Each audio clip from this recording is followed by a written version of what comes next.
What's up, buckaroos and buckarettes? Today I will be sharing with you my top 5 favorite songs during the several month-long Coronacation, which is probably going to last for over a year. I know most of y'all don't give a shit about my taste, but if you don't want to watch the video, could you read the slides I made? It makes me feel good about myself.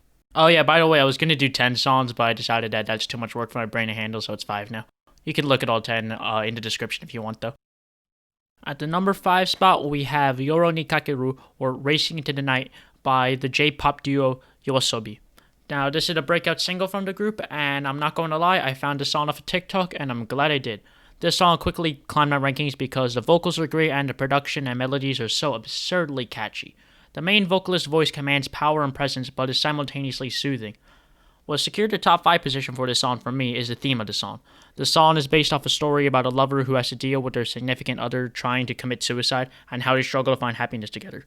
After that realization, the beat drop with the fast-paced EDM sounds really does make me feel like running aimlessly into the night or falling into a bottomless pit. Upon reading the lyrics, the song stuck with me as melancholic. Whenever I heard the song, I felt like head bobbing and I was sad at the same time. It's like pumped up kicks, but with J-pop EDM vibes, and that's a pretty good combination, I'm not gonna lie. The animated music video is also amazing, and it complements the theme of the song perfectly. It makes so much sense once you're listening to the song and watching the video at the same time, and it's a great experience. I would highly recommend it. Gone Gone Thank You is a 2-part track from Tyler the Creator about losing love for a partner after his relationship broke apart. This is one of, if not the best breakup song to come out within the last decade. Listening to this track is almost therapeutic for someone who has had a bad breakup. The song has a great neo-soul vibe with lots of synths. It's wonderfully produced. The Gone Gone section of the song is a slow build-up of Tyler singing and rapping about how his love is gone and he's coming to terms with the situation, his awful breakup. The Thank You section of the song is Tyler thanking his partner for a good time, but the experience was so hurtful that he doesn't want to ever fall in love again. The message of the song is great and really makes you appreciate a good relationship. It's also the best song on Igor, in case you're wondering. That's also one of my favorite albums as well. You should probably listen to it. It's good. At the number 3 spot, we have Reborn by Kids See Ghosts, a collaborative project by Kanye West and Kid Cudi. Reborn is one of the most unhateable songs I know of. Who can hate on Reborn? Not me, not my parents, not my peers. Reborn is just universal, it's fire, it's a great song. Narratively, it's not that complicated. The song is about being reborn and moving forward, which are lyrics that Cudi repeats throughout the song. Kanye's verse is not super outstanding, but it's one of the most personal that he's written, and hearing Kanye open up about stuff like his mental illness and his insecurities are great to hear on the track. What sells the song as fantastic is the purely angelic and psychedelic vibe and production that is on the track, complete with Kid Cudi's hums in the background. It's a whole vibe, you know? There's YouTube videos taking the hums from Reborn and looping them for an hour straight, because that's just how great it is. Listening to the song really does make you feel like you're being reborn. It's pretty repetitive, but that repetition works great for me. I would love to hear Kid Cudi go, I'm so reborn, I'm moving forward, for quite some time before I get bored of it. Great song, play it around your family and friends, it's clean, no curse words.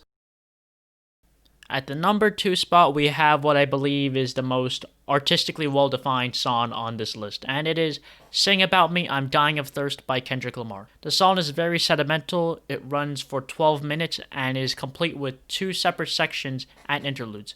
The verses discuss intense topics such as Kendrick's fear of death, people who love and hate his music, his tendency to sin, and his constant thirst for violence in the hood.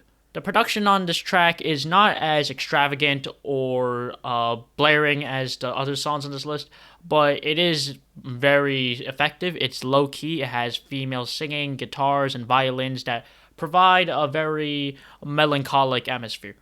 Kendrick's pen writing comes out on the song and makes you truly appreciate his talent and his lyrical genius.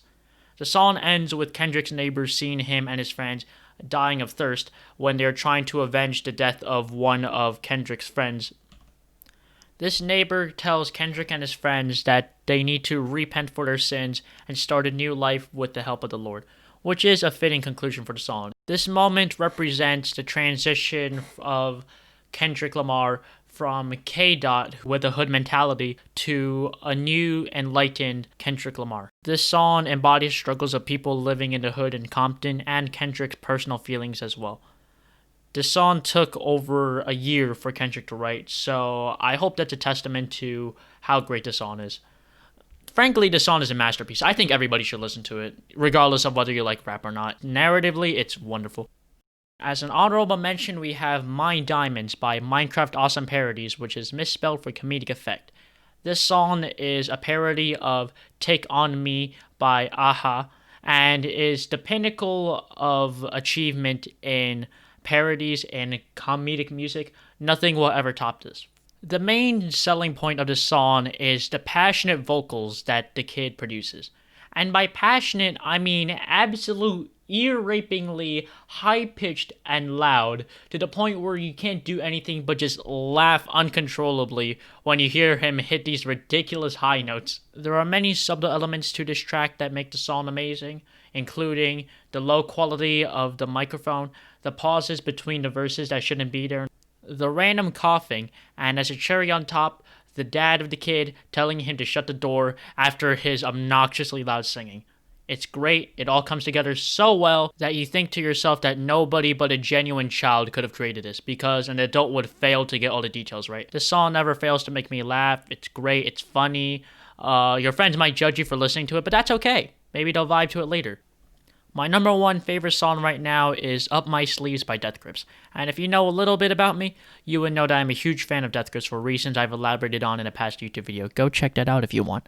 Up My Sleeves is not regarded as Death Grips' best by many fans because the song is not catchy and it is extremely abrasive, but I do. The song is a beautiful, chaotic mess. Lyrically, the song is about Ryde's nihilism, his dark thoughts, and his indifference towards his suicidal tendencies, although that might not seem to be the case on first listen because Ryde's lyricism tends to be very cryptic. The instrumental varies greatly throughout the song, including a harsh and haunting verse section, a section containing a flurry of Bjork samples, and a somber interlude. The instrumental is by no means danceable or even vibable to at all, but it represents the feeling of being outside at 2 a.m. on a cold night, which I find some enjoyment in. The vocals range from aggressive yelling to depressing monologues that both convey Ryde's lack of emotion very well. The song is very inaccessible and will probably disgust most people on a first listen, but I find the lyrical nihilism on the track combined with the chaotic and harsh production intriguing and very introspective. I love this song, even if others won't. Listen to it if you want to feel enlightened or confused. So yeah, that's that. I mean, like everything else on this list is subject to change in the future, but hey, these songs are all bangers. They're all cool. Go listen to them if you feel like it. Peace.